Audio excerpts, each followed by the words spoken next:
Hello friends, എല്ലാവർക്കും ശലഭ സന്തോഷ് എന്ന YouTube ചാനലിലേക്ക് സ്വാഗതം. എൻ്റെ പേര് സിന്ധ്യ സന്തോഷ്. ഞാനിവിടെ വളരെ ടേസ്റ്റി ആയിട്ടുള്ള ഒരു കണവ തോരൻ റെസിപ്പിയുമായിട്ടാണ് വന്നിട്ടുള്ളത്. കൂന്തൽ എന്നൊക്കെ പറയും ഇതിനെ. അപ്പോൾ ഇത് നമുക്ക് എങ്ങനെ തയ്യാറാക്കാമെന്ന് നോക്കാം. അതിനു മുന്നേ എൻ്റെ ചാനൽ സബ്സ്ക്രൈബ് ചെയ്തിട്ടില്ലാത്തവർ ഒന്ന് സബ്സ്ക്രൈബ് ചെയ്ത് സപ്പോർട്ട് ചെയ്യണേ. അപ്പോൾ എല്ലാവർക്കും ഒരിക്കൽ കൂടി ചാനലിലേക്ക് സ്വാഗതം. ഇതിന് വേണ്ടിയിട്ട് ഞാനിവിടെ 1/2 കിലോ കണവ കഴുകി വൃത്തിയാക്കി എടുത്തിട്ടുണ്ട്. കണവ നന്നായി മഷിയൊക്കെ കളഞ്ഞ് ക്ലീൻ ചെയ്തെടുക്കണം. ഇനി ഇതിലേക്ക് വേണ്ടുന്ന സാധനങ്ങൾ: 1 ടേബിൾ സ്പൂൺ തേങ്ങാക്കൊത്ത്, 20 കൊച്ചുള്ളി ചെറുതായി എരിഞ്ഞത്, ഒരു മീഡിയം സൈസ് സവാള ചെറുതായി എരിഞ്ഞത്, 10 വെളുത്തുള്ളിയും ഒരു ചെറിയ കഷ്ണം ഇഞ്ചിയും കൂടി ചതച്ചെടുത്തത്, 3 പച്ചമുളക് ചെറുതായി എരിഞ്ഞത്, കറിവേപ്പില. ഇത്രയുമാണ്. ഇനി ആവശ്യമായത് അരമുറി തേങ്ങ ചിരകിയതാണ്. ഞാനിത് തയ്യാറാക്കുന്നത് ഒരു മൺചട്ടിയിലാണ്. അതിന് വേണ്ടിയിട്ട് ഒരു മൺചട്ടി ചൂടാക്കാൻ വെച്ചിട്ടുണ്ട്. ചട്ടി ചൂടായ ശേഷം ആവശ്യത്തിനുള്ള വെളിച്ചെണ്ണ ഒഴിച്ചു കൊടുക്കാം. എണ്ണ ചൂടായ ശേഷം ഇതിലേക്ക് 1/2 ടീസ്പൂൺ കടുകിട്ട് പൊട്ടിക്കാം. കടുക് പൊട്ടിയ ശേഷം ഇതിലേക്ക് കറിവേപ്പിലയും തേങ്ങാക്കൊത്തും കൂടി ഇട്ടൊന്ന് വഴറ്റിയെടുക്കണം. തേങ്ങാക്കൊത്ത് ബ്രൗൺ കളറായി മാറേണ്ട ആവശ്യമില്ല. ഇനി ഇതിലേക്ക് നമുക്ക് അരിഞ്ഞു വെച്ചിരിക്കുന്ന കൊച്ചുള്ളി ചേർത്ത് കൊടുക്കാം. അതോടൊപ്പം തന്നെ സവാളയും ഇഞ്ചി വെളുത്തുള്ളി ചതച്ചതും പച്ചമുളകും കൂടി ഇട്ട് ഒന്ന് വഴറ്റിയെടുക്കണം. നല്ലതുപോലെ ഒന്ന് വഴറ്റിയെടുക്കണം. ബ്രൗൺ കളറായി മാറേണ്ട ആവശ്യമില്ല. ഇനി ഇതിലേക്ക് നമുക്ക് പൊടികൾ ചേർത്ത് കൊടുക്കാം. 1/2 ടീസ്പൂൺ മഞ്ഞൾപ്പൊടി, 1/2 ടീസ്പൂൺ മുളക് പൊടി, 1 ടീസ്പൂൺ മല്ലിപ്പൊടി, ഇത്രയും കൂടി ചേർത്ത് കൊടുക്കാം.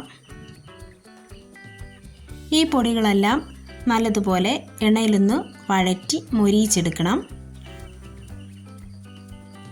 അപ്പോൾ ഇത് നമുക്ക് ലോ ഫ്ലെയിമിലാണ് ചെയ്തെടുക്കേണ്ടത്. പൊടികളെല്ലാം നന്നായി മൊരിഞ്ഞ് കിട്ടിയിട്ടുണ്ട്. ഇനി ഇതിലേക്ക് വൃത്തിയാക്കി വെച്ചിരിക്കുന്ന കണവ ചേർത്ത് കൊടുക്കാം. ഇനി ഇതെല്ലാം കൂടി നല്ലതുപോലെ ഒന്ന് ഇളക്കി കൊടുക്കണം.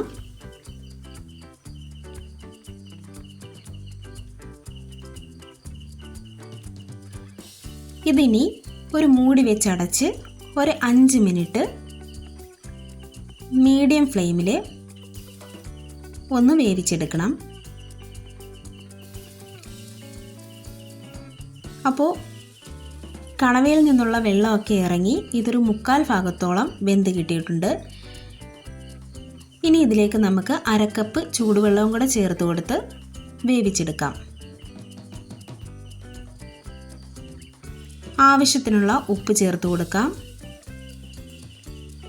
ചിരകി വെച്ചിരിക്കുന്ന തേങ്ങയും കൂടി ചേർത്ത് കൊടുത്ത് നല്ലതുപോലെ ഒന്ന് ഇളക്കിയെടുക്കണം.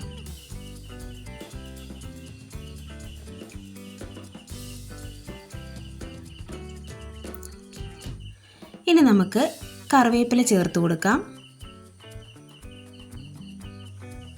എല്ലാം കൂടി നല്ലതുപോലെ ഒന്ന് ഇളക്കി യോജിപ്പിക്കുക. എന്നിട്ട് അടച്ചു വെച്ച് ലോ ഫ്ലെയിമിൽ വേവിച്ചെടുക്കാം. അപ്പോൾ ബാലൻസ് വെള്ളമൊക്കെ നമുക്കൊന്ന് വറ്റി വരും.